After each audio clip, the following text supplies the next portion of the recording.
today's event is going to be hopefully an informal event, and you know, I want this to be a kind of two-way interaction between you, the student, and the panelist. If you have any questions you want to ask, please feel free to type them in the chat box, and we will pick up these questions, and we will ask on your behalf, and, you know, at a later stage throughout this event. So the purpose of today's event really is to give you a sense of direction as students. You know, I certainly remember, you know, when I was a student 10 years ago, graduating from university, I was quite clueless in terms of what I wanted to do, and what kind of area of industry I want to specialize in. I certainly made some mistakes, and hopefully these mistakes won't be repeated by you after this event. Hopefully that you will find this event helpful and valuable. Also out of today's event, you know, we hope to give you an idea of you know, what practice area, you know, as actuaries, you understand there are several practice areas you can train yourself up. You know, there's life, there's general insurance, there's investment, there's pension. Also, there are other fields, you know, merging in with data science nowadays, you know, machine learning, all those high-end stuff. And we also wanted to talk about, you know, we clearly appreciate the questions that might be on your mind, which could be, you know, I think most of us here are from Asian background. You know, what country shall I go to? You know, do I work in the UK? Do I relocate back to Asia? You know, what's the, you know, how do I best prepare for my exams, and you know, what exam systems shall I prepare for? Also, we will be covering questions, you know, topics on you know, the you know, actuary pay progression, and your role responsibilities as you become more experienced.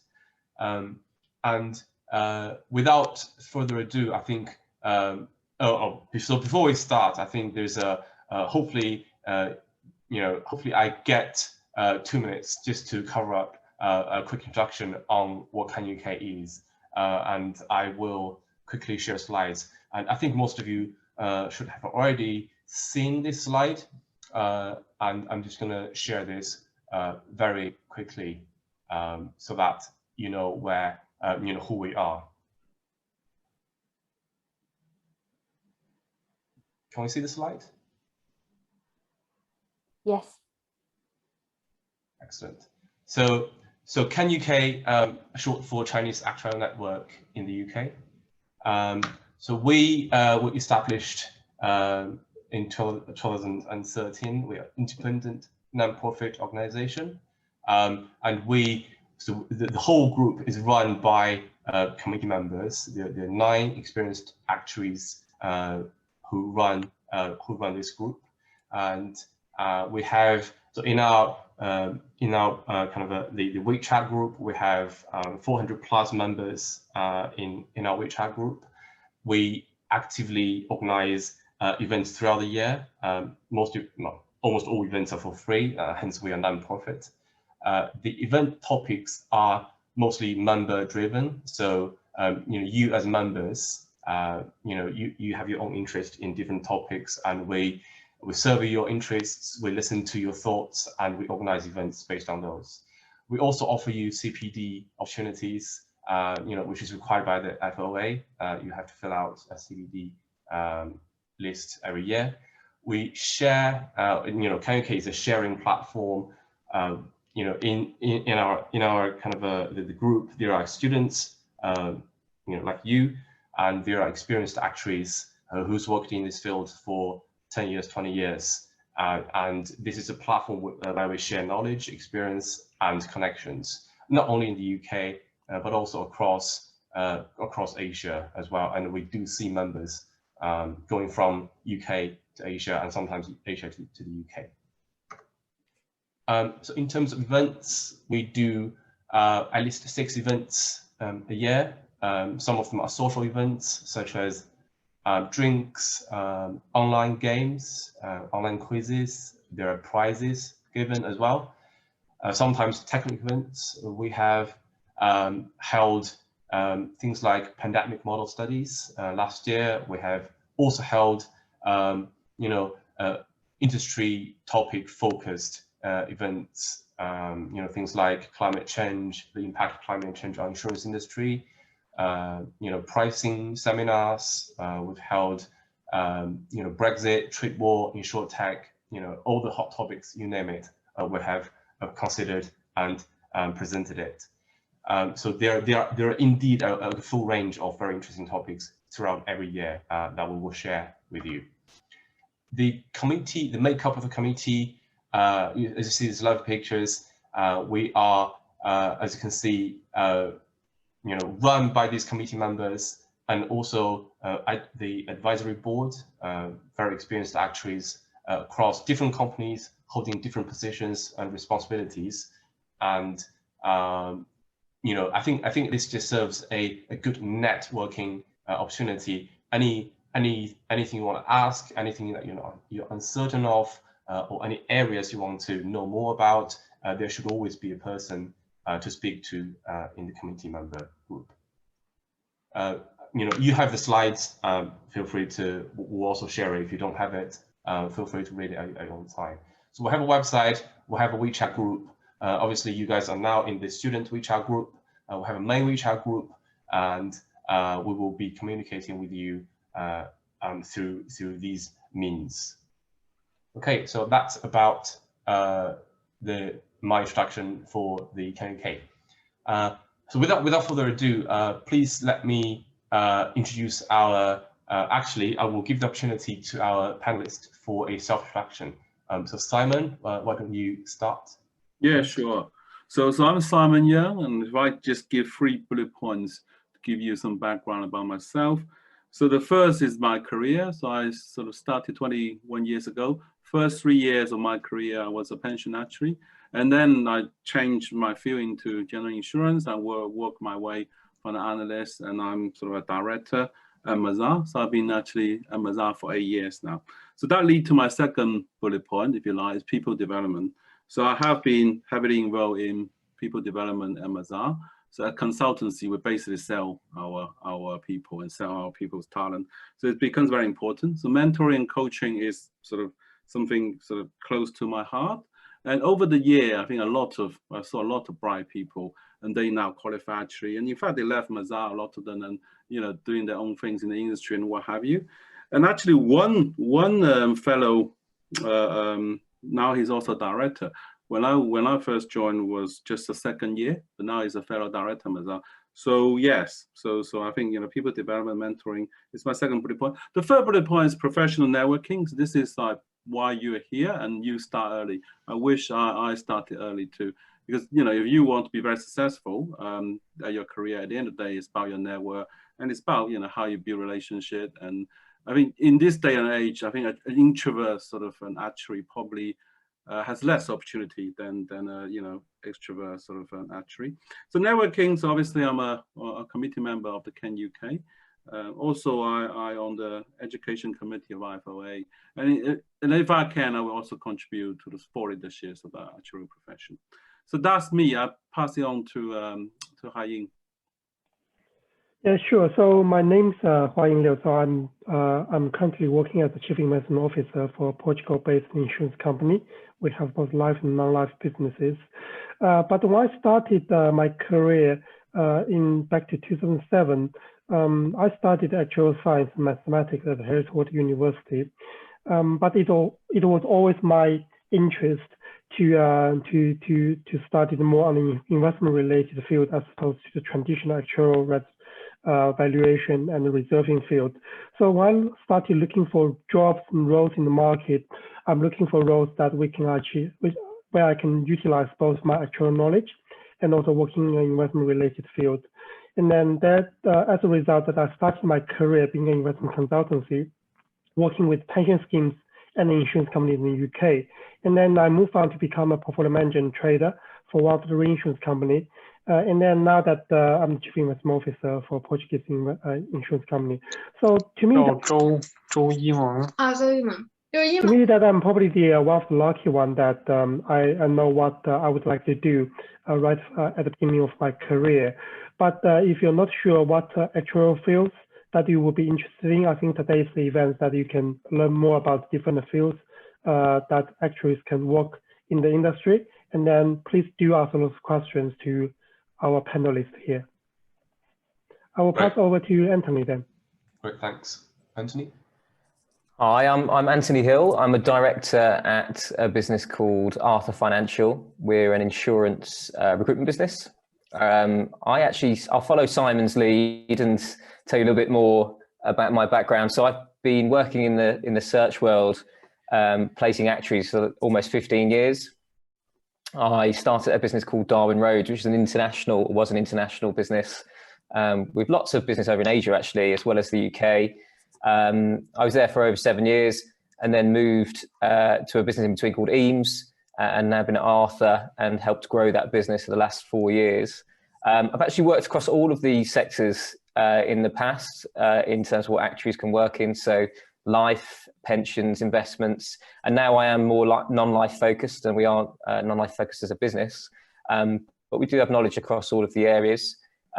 We do focus across in terms of level from the very start of someone's career all the way up to board level, and we niche it down into the insurance world. And I also run some teams around the actuarial field, so including risk management, cat modelling and exposure, data science as well. So alternative avenues for actuaries to be employed in. Great, thanks, Anthony. Francois? Yeah, so my name is Francois. I've been in Asia for 10 years. Was in Shanghai for 5 years, been in Hong Kong for 5. I've been covering the actual space for 6-7 years, life, GI, from consulting, reinsurance, direct, traditional and non-traditional. Mainly covering a few countries as mentioned by Jinan, which is China mainland, Hong Kong, a bit of Taiwan, Singapore, Thailand, and some Southeast Asia countries. Yeah. Excellent. Thank you all for your introductions. And now I will start asking some questions. So I think the first question really, and we talk about different areas of the industry. The first question is really directed to Simon. Would you be able to tell us, what's the sort of industries actuaries can specialize in, and what roles can actuaries play in those industries? Yes, of course. My apologies, I will have to leave at 1, so you will see me sort of disappear. So in terms of that, then traditionally, because if you look at the exam structure, then the areas actually work in is pension, life, general insurance, health, and investment. So that is kind of the traditional 5 areas. But recently, actuarial exam tried to venture into data science, for example. So that is potentially a new area. We're also thinking about introducing banking paper. So I think that might, let actually to work more towards the quant side. And I think, yeah, so that is the sort of main areas. So in terms of what actually do, actually, as you start, you tend to do more technical data related work. That is normally how you start. So you deal with data, you deal with the process side of things, and move towards more analytical things. And then as you progress, you get involved in management, in consulting, in stakeholder management, risk management. So it's more sort of management. And then if you move further up, then it is same sort of skill, but actually, the impact is getting bigger and bigger, and you're likely to take on more and more responsibility. So I think that's my short answer to that question, Gina. Cool, thanks. Any more to add from the rest of the panelists? That's good. I think, yes, Anthony, you're about to say something. Yeah, I think it's an interesting one, and it might lead into maybe some other questions as well. I think the areas for actuaries to work in are getting broader, actually. So the industries for sure are still pretty similar in terms of insurance, and there are some actuaries in banking. I think we know some in those industries as well. but it's the job roles that are getting broader. So the traditional actuarial roles and we can go on to, talking about those, but it's other areas such as wider risk management, quant risk you mentioned as well. But things like exposure management, I know these are all quite technical terms, but they're all different avenues for people to go in. And it's a skill set that can be used in other areas as well. Things like chief financial officer, for example, is, more actuaries are going into that world if you're interested in the accounting side. So I think it can be broader than just the traditional areas, which is only a good thing.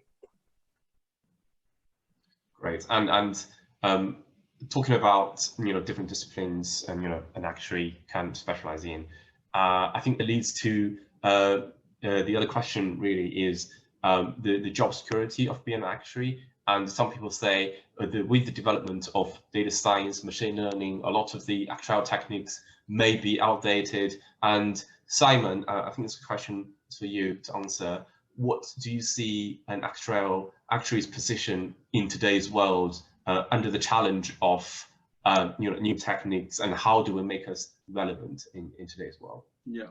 So in the past, the transition has happened in the past. For example, pension. I mean, our pension actuarial world has changed. A lot of people starting as a pension actuary, change towards other areas which may have more demand for actuaries. And I'm also aware, for example, in the life industry, there are many actuaries, but there are also people who are perhaps not have a job, or their career hasn't really developed nearly as much. I mean, a lot of this are individual. So work-life balance is important, and your choice is important, and it's how much hard work you put in, and how successful you are. Any career is no different. But if we talk about the long-term trend, and yes, that perhaps is a pace about moving towards machine learning, AI, and that therefore is a challenge about the traditional way it actually works in. So if I just look at the GI industry, so if we are talking about the actuarial profession, and how you just build into that narrow string, for example, people want to become a chief actuary, and I think the people holding chief actuary certificates, not that many. It's about less than 100, and that's only probably a few hundred companies which require that. So you can see that role is pretty narrow, and once people in that position, they probably do that at least 5 years, maybe a bit more.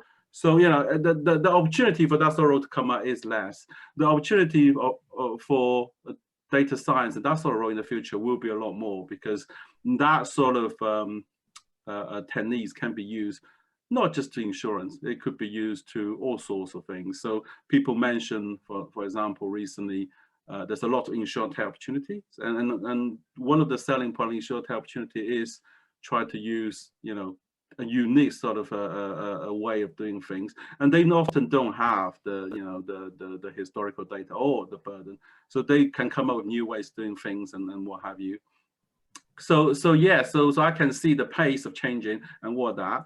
And then if you think about our actuarial profession in the UK, they are also trying to adjust to that. So they are trying to open up things, as I mentioned before, for data science, but also try to, there's a consultation going on, for example, changing the requirement of getting a practicing certificate for certain role, like lawyer sign off or chief actuary sign off, in order to, to open doors and then, let more people and can try that. Also interesting to mention, in the past, I think the Australian actuaries have seen significant transitions, and they were a success story. There's traditionally a lot of pension actuaries and what have you, but that industry sort of, a sunset industry, and actually changed to do different things in Australia, for example. So yes, so I think actuarial skill, hopefully in the future, will be a bit more generic and a bit more sort of general, and therefore you can apply it across many fields. So I think that would be sort of my sort of answer in that. I'll just add one point. Simon, just before you go, I appreciate. Yeah, sure. I would just add one short point, because if you look at the training materials that we have been through in the university or in the master degrees, we have studied statistics, mathematics, finance, accounting. So many of this knowledge can be applied if you're working in the finance-related jobs in general. And then nowadays that it looks like machine learning and AI are quite popular and are applicable to many different fields. But if you look at the underlying knowledge of machine learning, that started with linear algebra. So to me, that if you have a solid knowledge base when you go through the university trainings, you can actually take those knowledge and apply that in the different field of practice. That's a really good point. Thanks, Huayin. Simon, appreciate you haven't got a lot of time left. I really just want to squeeze in one more question before you go. Given that you used to sit, I think you still sit on the examination board, are you able to give some advices to students who are currently sitting exams, going through the exams? How best could one prepare for exams, and for what exam system would you advise? Apparently, people in the UK, obviously people in the UK do the UK, the FOA system. But then perhaps, if in China, people have more of a choice, the choice is probably not that obvious. Yeah, sure. So I sit on the IFOA's education committee, so not the examination board. So it's like oversight body, but examination, education path, and everything is exactly in our term of reference. Having said that, they are subject to change because IFOA's governance structure is being reviewed at the moment, which I think at high level we all know. So let's compare the exams. So basically, the main institutes is like the Society of Actuaries in America. I think that actually is quite popular in Asia. My understanding is, and in fact, a lot of exams between SOA and IFOA's exams are easily transferable. Although I think Institute of Actuaries also thinking, they are thinking whether these transferable exams should change. Now, the Casualty Actuarial Society in the US is basically the Institute for GI, for GI actuaries. Now, their exams and IFO exams are not really that changeable. I think they are a bit more. I mean, you can always try to be a fellow once you become a fellow in one of the institutes, but the exam itself is not really changeable. I also know a lot about the India system because I'm also a member of the IAI. So in there, they got like the choice of doing their Indian institute exams and IFO exam, and they actually go for the IFOA exams. The Australian exams are also very transferable if we talk about UK and Australia. So I think that is that. In terms of the comparison and difficulties and all that, I think they are very similar. So IFOA, if you see IFOA exam, once you reach the associate level, then you are reached the minimum sort of level to be able to call yourself an actuary.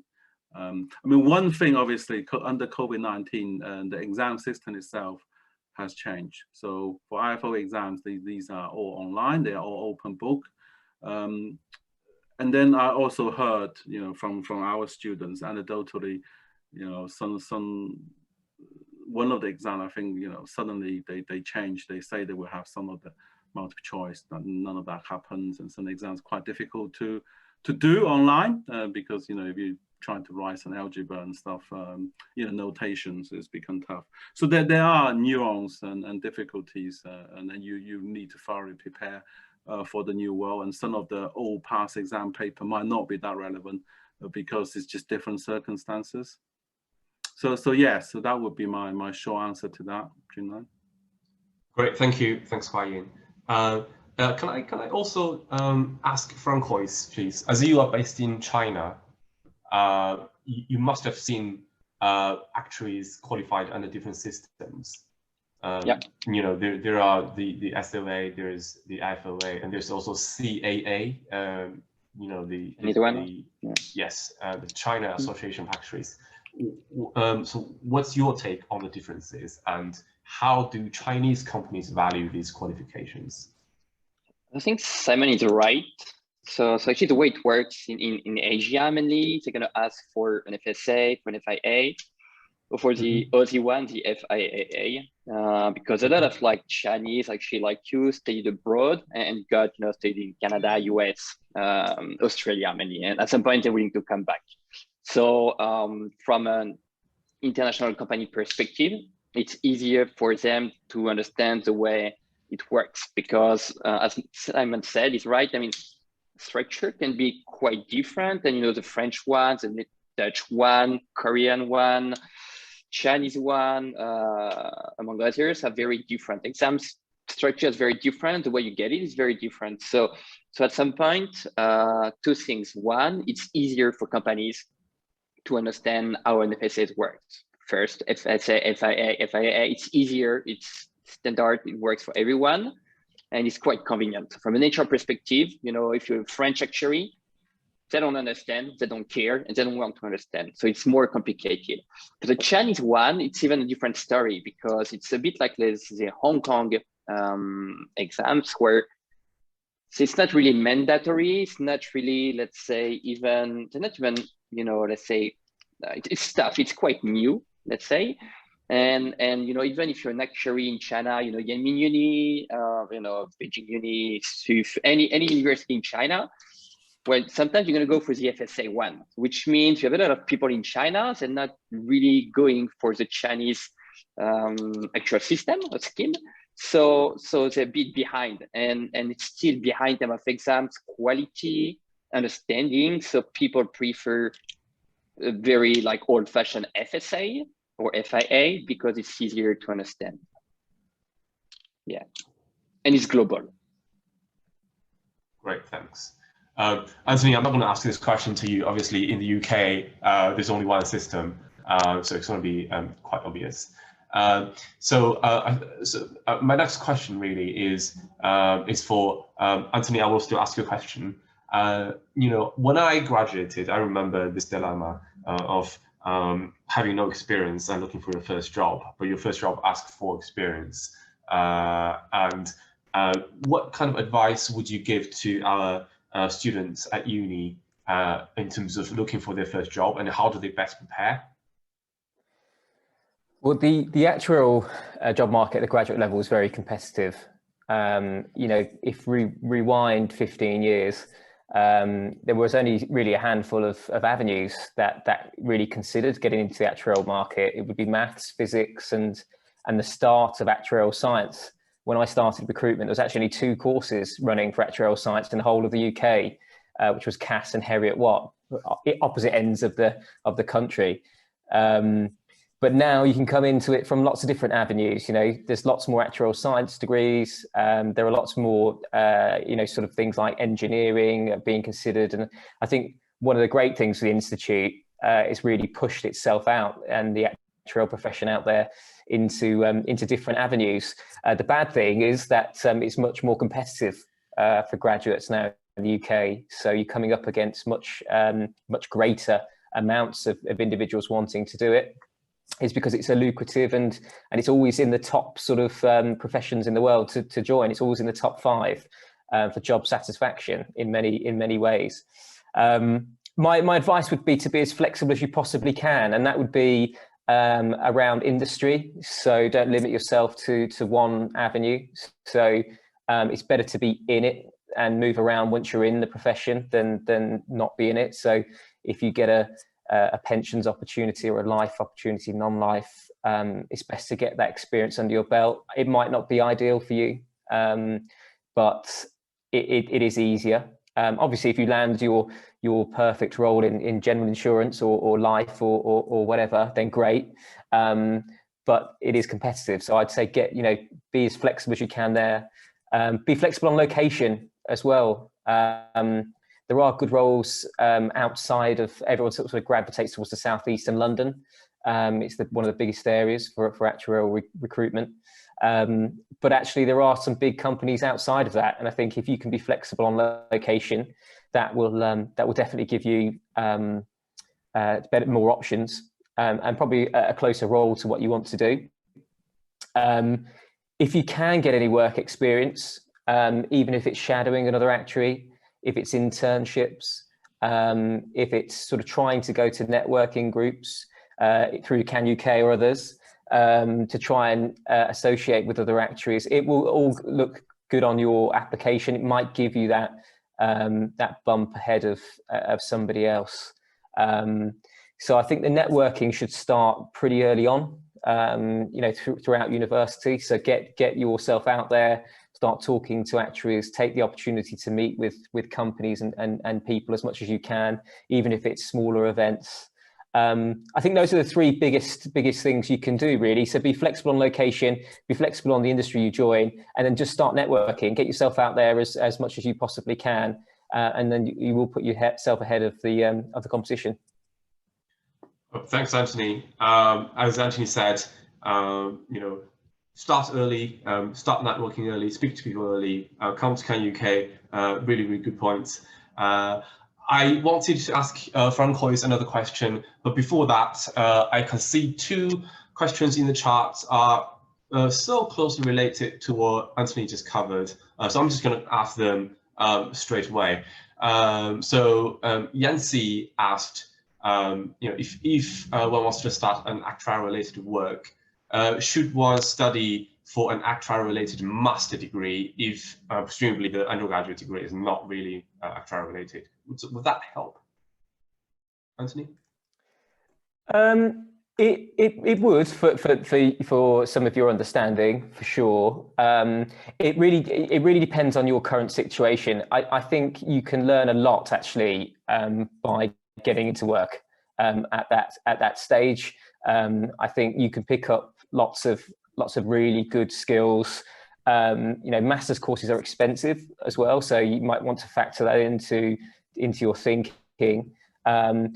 Also, there is one thing to note that you might get a lot of the exemptions from the exams as well, which are great, and it will help you fly through the exams. But actually, where a lot of employers prefer the work experience and exam qualification to go hand in hand, because it's okay to have the theoretical knowledge, which the masters will give you, but it's better if you're doing it on a practical basis at the same time, if you're implementing that theory. So I would say, a lot of employers now are, instead of doing the exams, actually are offering the master's course as part of the study policy instead. So, I mean, you can do it a couple of different ways. So you sit the exams whilst you're working in a traditional sense and in a traditional way, or you can do the master's course and they will pay for that. Because it's roughly a similar kind of cost, and you do that part-time. So my best advice is if you can get into work, that would probably be the best way of, most encouraging. I think that's what I would suggest, because you can implement the theory that you've got already. Great, and Anthony, I do agree with what you said, and that's certainly very related to my own personal experience. So I did a master degree just because I can't find work in 2009. It was just after the market crash. So when I was doing my master degree, I found a lot of students, they've already got work experience. They've worked in the industry, they come back to the master degree, and they, on average, they do better than ones without experience. So again, my advice as well is, if you can find a job, doesn't matter what it is, life, GI, pension, do the job first. If you can't, then a master degree is probably plan B, just because you can get some exemptions, which would help later on. But definitely, if you get a job, get a job. So the other question really is, I just wanted to ask Francois, because we covered on how to find your first job, and that's pretty much focused in the UK. What would your advice be to students? Should they, if they want to come back to China, and should they find their first job in China, or should they find their first job in the UK, get some experience, and then return to China? And how many years would be the sweet spot, would you think? Well, actually, so I mean, you're right. I mean, everything you said before was right, but it's very UK way of thinking, if I may put it that way, where it's very true. It's a very GI industry. It's a very competitive one. You can switch live GI pension. It's pretty okay. But in Asia, it doesn't really work that way. Two things. One, it's a bit the same entry level. Hong Kong, China mainland, very, very tough. Very, very, very tough to get an entry level job, because as you said, a lot of people are, trying to get there, and you have a lot of competition. Something we tend to underestimate in the UK, it's the money you're making. Entry-level job, we can talk in RMB, because it seems like easier. RMB wise, I mean, depending which city in China, you don't talk about Xiamen, Beijing, Chengdu, Shanghai, Shenzhen, Qingdao, whatever, Tianjin, the same way. Money can be different, costs will be different anyway. But in China, I've seen some people entry-level making, like 10K RMB per month. So you imagine like 10K, it's like maybe like 1.2K pound. I don't know exactly what's the rate right now. We're talking about like it's about 1,000. It's a bit less than 1,000, I think. Yeah, so can you imagine we're talking about entry-level people? A bit more than 1,000, yes. Yeah, so let's be fair, 15K a year as entry level. Even if you're living in China, it's not enough, actually. I know, like, to make it simple, I know US people coming to be a teacher in China, English teachers, they make more money than actuaries, which is wonderful, right? So actually, if you're an actuary in China, you will study abroad, it's better to be an English teacher than an actuary, which is funny. But yeah, it doesn't work that way. So issue is indeed the money making. On exams wise, it's slightly more complicated. And the reason why it's more different is because of money, at least because when your entry level is so low, when your salary is so low, you have to find a way to make more money to survive, to pay for the rent, to pay for your family, to pay for, just your life, potentially your girlfriend, which is expensive also. And at the end of the day, I can share it with you after. It's like the kind of salary increase you can expect for each exam. And in Asia, people fight for exams because that's a way where you can make money. Actually, you get more exams, you get more money, or you jump to another job. So that's why in Asia, people are jumpy and people take exams fast because that's the way you make money. So the first few years are a bit more challenging. Let's say 0 to 2 years are tough. 2 to 5 get better, and then you get qualified, and then you get experience. And then from a company perspective, you don't take annual leave, you don't go for exams, you're less expensive from an exam perspective, and you can do the job. You don't need to be managed. So let's say you have, if you want to come back to Asia, I would recommend not to do it below 2 years because you just don't know what you're doing. Basically, you're still too green for the job. And from an exam perspective, you're still far away from being an FA, which means your salary would be quite low. And in a city like Hong Kong, a low salary is not really a place you want to be. It's just too expensive. So you can relocate to Asia, but let's say 3 years plus, 3 to 5, 5, 7, 5, 10, 10 plus, 10, 12, and then it's starting to be more complicated because we are in a different market where people are more like, talking about like maybe chief actuary level at some point, CFO, whatever, and it's more competitive, local market, local people, local industry. So to make it simple, if you want to come back to Asia, then you can understand where you want to come back. You think like even China, where do you want to come back in China? Industry in China is very different in Beijing, as mentioned, Beijing, Shanghai, Chengdu, Shenzhen, very different, different potential, different companies, different industry. And then why do you want to come back? So let's say, please do not come back before 2 years or 2, 3 years experience. And don't try to come back after 15 because it's going to be a real challenge for you. Yeah, if you can come back after 50 years, because then you get used to it of a UK style of working, and China or Asia can be very different from a culture. Never underestimate culture. Working for SOE kind of company in China, that's very, very different from working with like UK based company. Yeah. Thanks, Francois. Let me just summarize. So don't go back to China too early if you don't have much experience, and don't go back to China too late if you are old. Okay. And a very quick question, Francois. What's the average working hour in China for an actuary? Well, it's very complicated. Like it's a very tough question. Could be so, which is quite funny because people in China don't want to come to Hong Kong sometimes because the working hours is even tougher in Hong Kong.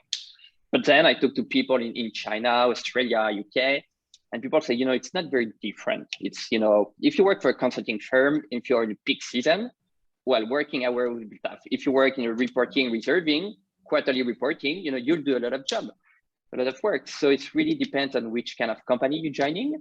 But let's say it could be from typical 8 to 9 a.m. 996, is that? 9. Yeah, 996.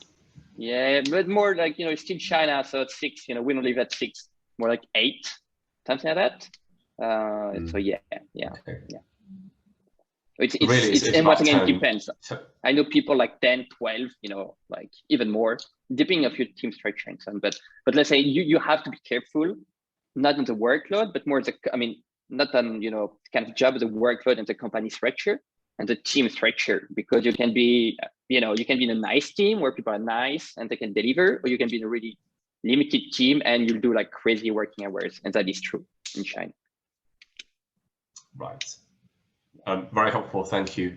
So I'm going to now start blending in some of the questions from the chats.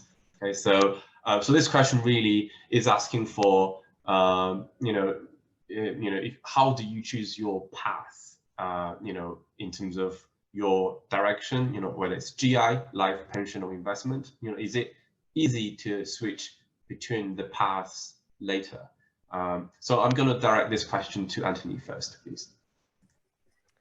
I don't think it is easy to choose the paths, actually, because in the UK, the pensions and life markets are actually the biggest. So the life market's the biggest. The pensions market is still the second biggest in terms of employers for actuaries, even though the pensions market isn't growing anymore. It's actually decreasing now. Actually, no, sorry, that's technically a lie. It did grow by 5 people in 2019. So it is growing. It is still technically growing. But they are the biggest sectors, and they have the biggest companies. The fastest growing is the non-life market, and secondary to that is health. I suppose the health market being the short tail, sort of like your Bupas and Vitalities and so on, sort of the private medical insurers. Investment sort of flits between that, actually, and it's you might be able to talk about that a bit more, but it's sort of can sit across all different areas, and obviously compete with non-actuaries as well for many of the roles, so CFA and other areas as well.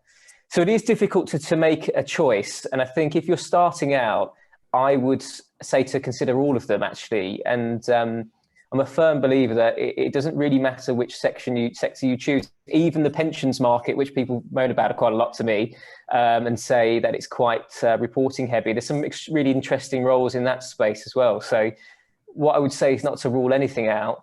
And there are some really interesting roles in all of those areas, actually. And you can get up to a senior level in any of them.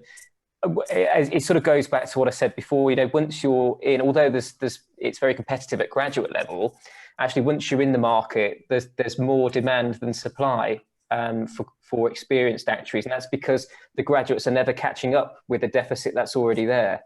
And so once you're in, you're more likely to be able to switch and change, particularly if you're still studying. You can do it at qualified level. We have helped people at qualified level as well make the switch.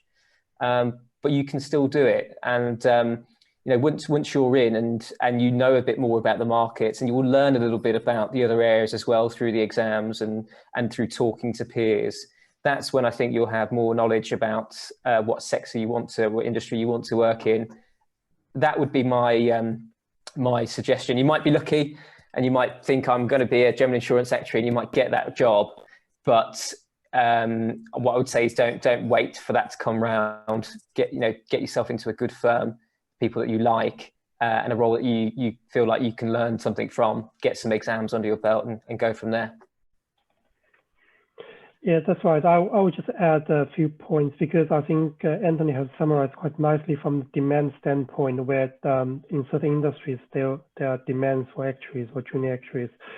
But if you do know what you would like to do in the actual world, that I suggest that you can aim for particular companies, get some work experience, internships with those companies to start with.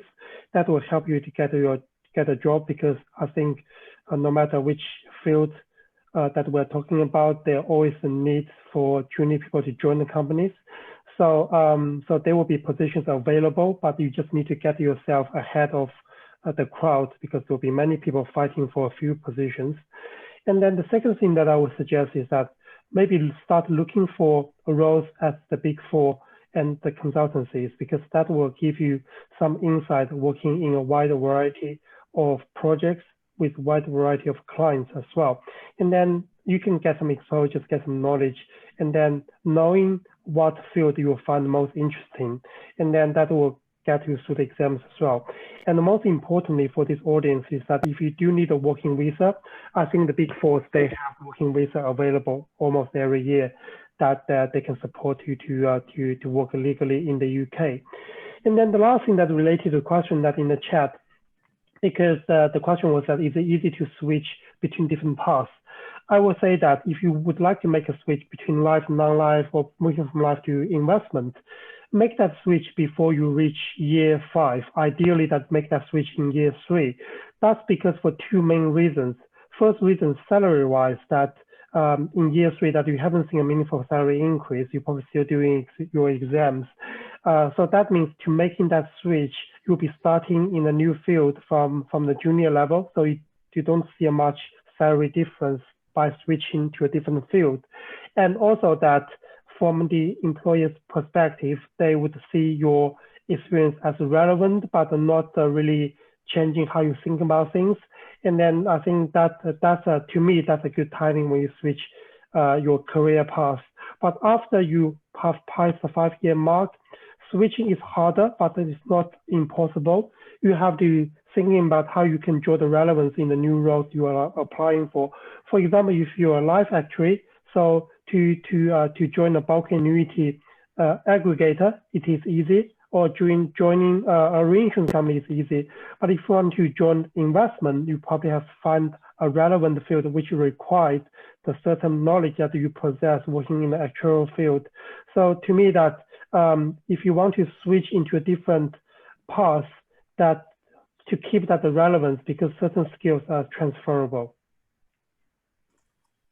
Great, thanks, Huang. Can I just mention something? Just go back on that, sorry, Jinan, to the visa point actually. Because I think that is an important point, and that's seems to be an ever-changing thing in the UK at the moment. And I think many on the call may already know, but if you're studying and you complete a bachelor's or master's in the UK at the moment, you get a 2-year working visa without sponsorship. So, which is, and it's actually 3 years if you're doing a PhD. Which hopefully, encourages people to stay in the UK and become an actuary would be good. And you are right though, in terms of the consultancies, the bigger firms do tend to sponsor more. We are seeing actually even some of the smaller companies now apply for licenses, which is great because of the Brexit situation. EU citizens also have to apply under the same structure, so under the same tier system. So it is a points-based system now. Luckily, those wanting to be an actuary fulfill the points, relatively easily. So the visa situation, hopefully, we're still waiting for it to filter down, but it should make it easier for overseas non-European or non-European candidates to move to the UK. Great, thanks. Something else about Asia, sorry. So something, from a Big Four consulting perspective and switching, we have a slightly different approach. We cannot switch. We don't easily switch, or HR management, they don't like it. And as Huang mentioned, after 3-5 years, it's getting complicated and it's not really relevant to make a GI to life move. GI to health could be, still short-tail product, so it could be an option. But I wouldn't recommend to make a traditional or a strong move, especially if you want to relocate to another country, where you have to leverage your skill set, you have to leverage your knowledge, your exams, everything you can do. It's a different country, different market, different way of working. You have to, try to sell yourself the best way you can, so you can get a great job and a great company, or at least the best job you can get.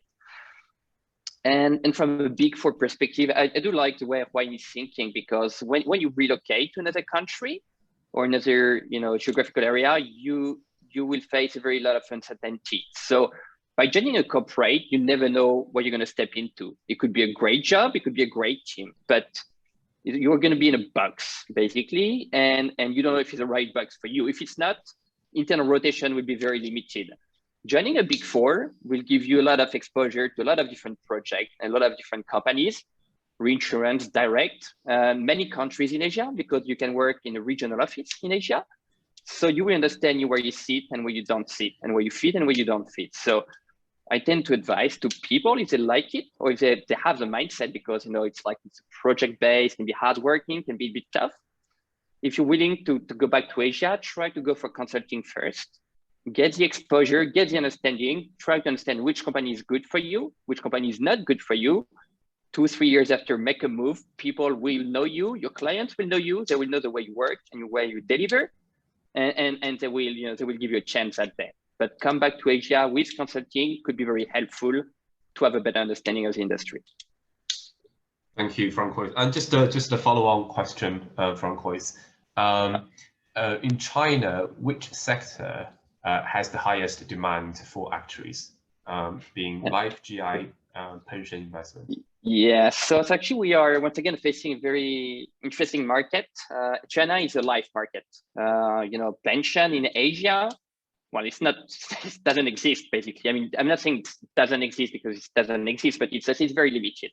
We don't have like a pension system like US, UK, or Australia. For example, you want to be a pension actuary in France, it doesn't exist because it's like, let's say, a different scheme, a different way of working. So in Asia or in China, it's better to come back as a life actuary because those companies they have big teams. Also GI, it's a more limited market, but with more limited teams. You take, like, I'm not saying a Ping An is different, it can be different, but you take AXA Tianping, so AXA right now, Shanghai-based team is like maybe 10 people, something like that, which is a top joint venture. So it's tough to relocate as a GI actuary in China mainland because of lack of opportunities. And also you have to understand which city, which is a different story. Yeah. Go for life. Yeah. Thanks, Francois. I think we're nearing to the end, but I think that there are still questions need to be answered, and we could possibly extend if people are still quite interested. But before the official time ends, I must ask this question, which is pay. We talk about all the other stuff, expertise areas, exams, but in terms of pay. So Anthony, I just want to ask you first. In the UK, going from starting, graduate starting salary to the threshold for nearly newly qualified, and then to an experienced actuary with 5 to 10 years working experience, and then to the holy grail, which is, some people may say it's a chief actuary position. What's the kind of the pay scale, the progression like for that kind of path in the UK? Just very general, range. Yeah, so at graduate level, it's around about the 30,000 mark, 30 to 35 is the starting bracket. The upper end of that would be if you've got a bit of work experience, done a placement year, or so on, maybe a couple of exams, something like that. But around that kind of mark. It differs a little bit outside of London, but not drastically. So it will still centre around that 30,000 mark for a new entrant into the actuarial market. For a newly qualified actuary in the, and that's across, sorry, that graduate is across all of the industries. That's, it doesn't matter what you join, it's roughly about that. Actually, pensions teams tend to pay more. So they tend to pay towards the top end, generally. So they sort of start off with higher salaries at graduate end. In terms of the newly qualified, it does differ in terms of what industry you're in. So non-life and investment tend to pay the most. So a London-based salary for a non-life actuary, a general insurance actuary, would be about 80 to 85 in terms of newly qualified, 85,000. Investment is roughly similar, actually. If not, it can be a little bit higher, and obviously the packages are slightly different in terms of bonuses and so on. For life, it's slightly lower, so somewhere between sort of 70 and 75, maybe 80. Depending on where you are. And then for pensions, it's a little bit lower. It's kind of 65 to 70 at that level. There's lots of reasons for that. Probably don't have time to go into those reasons as well. With 5 years post-qualification experience, it ranges in terms of what you're doing, but on the non-life side, it starts to even out a little bit in terms of depending on what job sector you do. So with 5 years post-qual, it could be anywhere between sort of 120 and 140, depending on what you do and the teams you manage, and so on. And then with life, it sort of tracks around about sort of 10 to 15% below that. Pensions, it kind of tops out at about 120 for a scheme actuary, 130. So that would be the top kind of chief actuary style level, scheme actuary director level. And then investment actually can be anything, to be honest. It depends on what business you work for, and the bonus potential tends to be much higher across the board.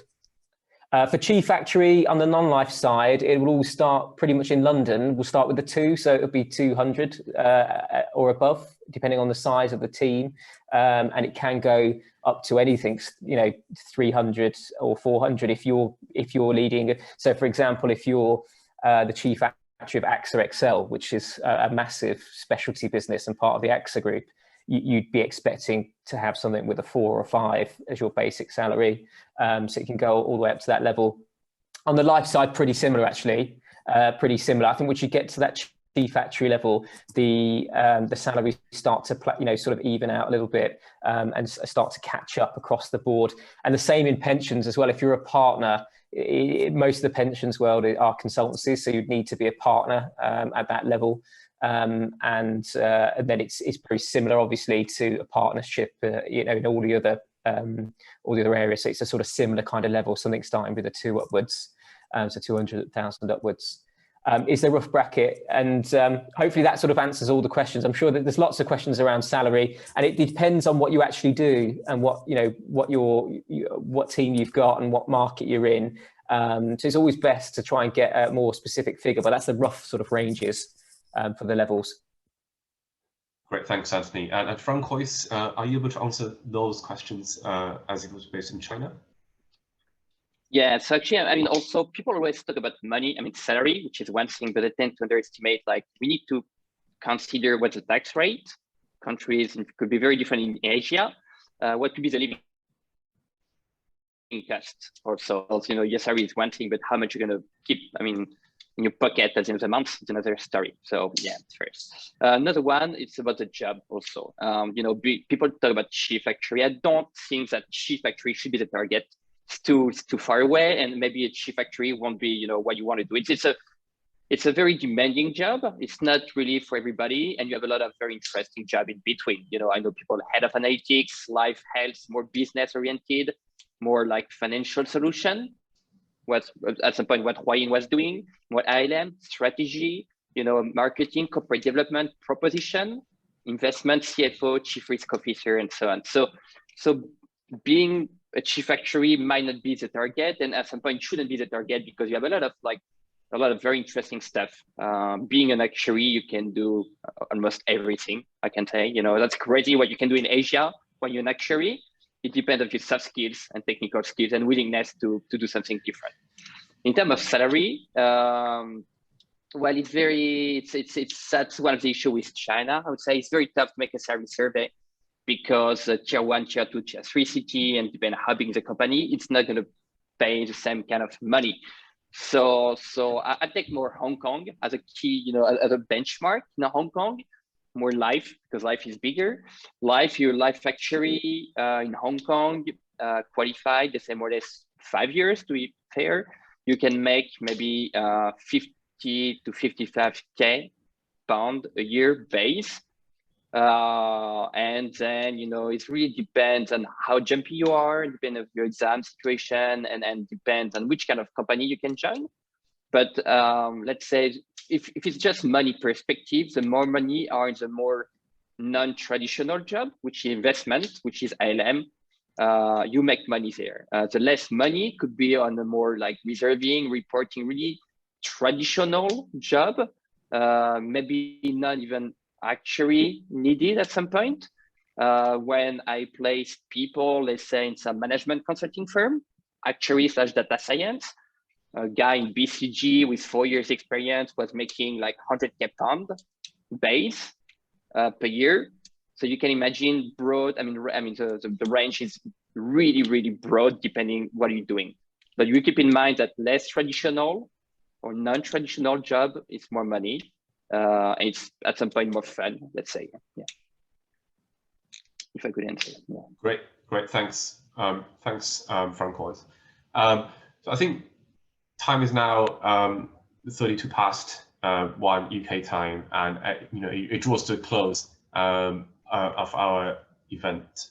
I can still see quite a lot of people in the room, and I just wanted to check if there's any further questions to ask at this point. If no, there doesn't look like any, we will close this event, but it doesn't mean any follow-up events won't be picked up. Everybody is in the group, in the WeChat group. If you have anything at all to ask, either myself, Huayin, Simon, or any members of the committee, or indeed Anthony and Francois, please feel free to speak out, and we will pick up these questions, and so will Anthony and Francois. Please feel free to ask, and I will also share Anthony's and Francois's contact details with everybody in the group. Hope that's okay. And thank you very much for joining today. Have a really lovely afternoon if you're in the UK, and have a really good evening if you're in China. Thanks. Okay. Thanks. Thanks, Francois. Thanks, Anthony. Thank you, Thanks, Huayin. Thanks, everyone. Thank you, everyone. Thank you, guys. Good luck. Thanks. Bye-bye. Cheers. Bye-bye. Bye-bye.